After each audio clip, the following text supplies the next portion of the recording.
పలస్తీనా దేశానికి పయనం సాగించింది.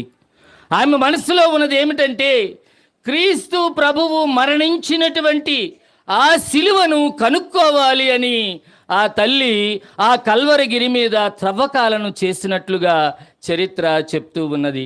ఆ తవ్వకాలలో 3 శిలువలు కనిపించాయి.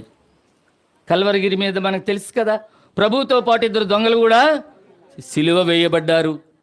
3 శిలువలు అక్కడ కనిపించినప్పుడు, ప్రియమైనటువంటి సహోదరి సహోదరుల, ఈ 3 శిలువల్లో యేసు ప్రభుని యొక్క శిలువ ఏది అని కనుక్కోవాలి అని ఒక అస్వస్థుడైనటువంటి వ్యక్తిని, అనారోగ్యముతో ఉన్న వ్యక్తిని ఆ 3 శిలువల్ని తాకింపచేశారు.